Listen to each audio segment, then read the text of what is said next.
Yo la team, j'espère que vous allez bien, que vous passez une excellente matinée. On se retrouve comme tous les vendredis matins pour le concours Kicktip qui commence dès ce soir au programme Rennes qui reçoit Bordeaux, mais également le Paris Saint-Germain qui se déplace à Monaco. Le concours Kicktip, c'est tout simple.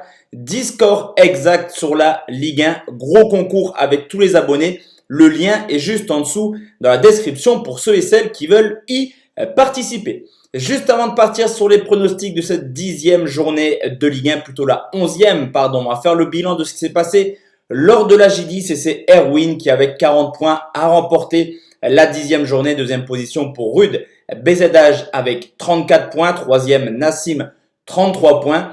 Quatrième Ced 006 et Kev Max avec 31 points. Ce qui nous donne au classement général toujours solidement leader Rude BZH avec 277 points. Deuxième position pour Chris avec 257 points. Troisième, Ced 006, 250 points. Quatrième, Erwin, 237 points. Cinquième position pour Shark Kermed avec 231 points.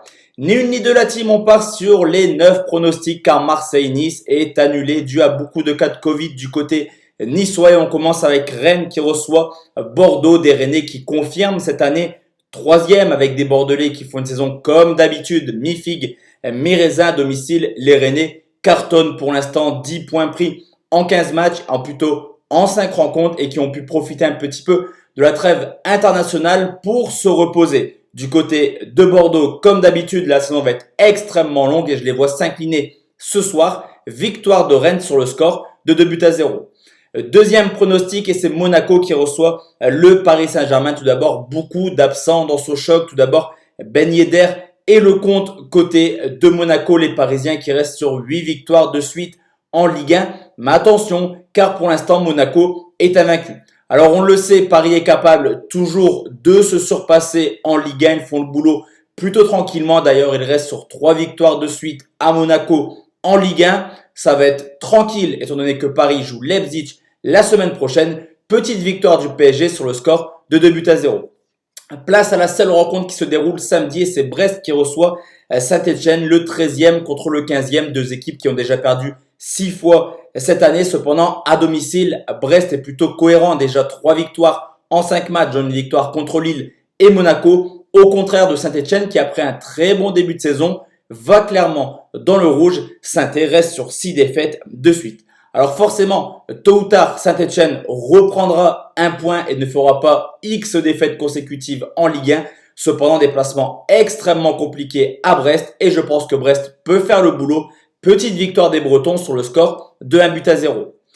Quatrième match et c'est Nantes qui reçoit le FC Metz, le 14e qui reçoit le 10e. Pour l'instant, une seule défaite à domicile pour les Nantais, c'était contre le Paris Saint-Germain. Mais attention, car Metz est plutôt à l'aise cette année à l'extérieur. On l'a vu, 2 défaites à Paris et à Lille, mais 2 fois 1-0 où Metz aurait pu prendre un point. D'ailleurs, Metz a pris un point à Marseille, mais également à Angers.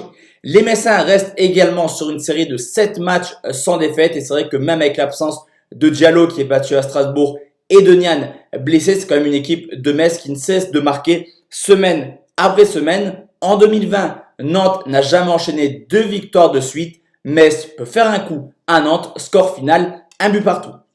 Cinquième match, on parlait de Dijon qui reçoit Lens. C'est tout simplement le dernier qui reçoit le 11e. Pour l'instant, Dijon, c'est tout simplement 0 victoire. Cependant, une équipe qui petit à petit commence à prendre des points. 3 nuls sur les 4 derniers matchs. Du côté de Lens, très bon début de saison. Mais actuellement, ils sont un petit peu en difficulté. D'ailleurs, seulement le 3e match pour Lens sur ce mois. Lens, c'est également 8 buts encaissés sur les 2 derniers matchs.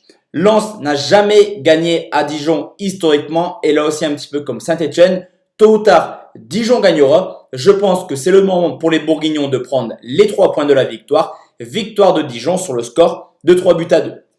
Nouveau pronostic, on va parler de Montpellier qui reçoit Strasbourg, une équipe qui vise l'Europe contre une équipe qui vise le maintien. Montpellier qui reste sur 2 défaites de suite à domicile avec 0 but marqué. Défaite contre Nîmes mais également contre Reims. Cependant, même s'il y a du mieux dans le jeu de Strasbourg, actuellement c'est toujours un petit peu morose les résultats. 4 défaites sur les 5 derniers matchs. L'an passé, Montpellier avait surclassé Strasbourg sur le score de 3-0. Cels et Motiba sont toujours absents du côté de Strasbourg. Je pense que les Héroltais vont s'imposer à domicile. Victoire de Montpellier sur le score de 2-0. On va parler maintenant de Reims qui reçoit Nîmes. Clairement une rencontre de bas de classement. Reims après un très mauvais début de saison, ça y est, enchaîne les bonnes performances. 7 points pris sur les 3 dernières rencontres et tout de même 10 buts marqués. Au contraire de Nîmes qui reste tout simplement sur 4 défaites de suite et 12 buts encaissés. Clairement, il y a une grande différence, je trouve, entre Reims et Nîmes cette année. Collectivement, Reims est au-dessus. Reims a également le meilleur buteur du championnat dans son équipe en la personne de Dia, déjà auteur de 8 buts cette année. Reims peut encore une fois enchaîner, ça passera par une victoire à domicile sur le score de 2-1. Place à l'avant-dernière rencontre et c'est Angers qui reçoit Lyon. Clairement, le match piège pour les Lyonnais qui se déplacent à Angers. Alors on le sait, se déplacer à Angers, c'est jamais évident. On l'a vu cette année, 2 victoires, 1 nul, 2 défaites pour les Angevins à domicile. Au contraire de Lyon qui a seulement remporté une seule de ses 5 rencontres hors de leur base cette année. Une victoire, 3 nuls, 1 défaite. Angers, c'est seulement une petite défaite sur les 4 dernières rencontres. Et même si Lyon est invaincu depuis 7 matchs en Ligue 1, on le sait, c'est une équipe qui peut très bien faire une bonne prestation le week-end d'avant et le week-end d'après partir un petit peu en vrille. Historiquement, un nul, 3 victoires pour Lyon sur les 4 derniers Angers-Lyon. Je vais partir sur ce coup sur un match nul sur le score de 1 but partout.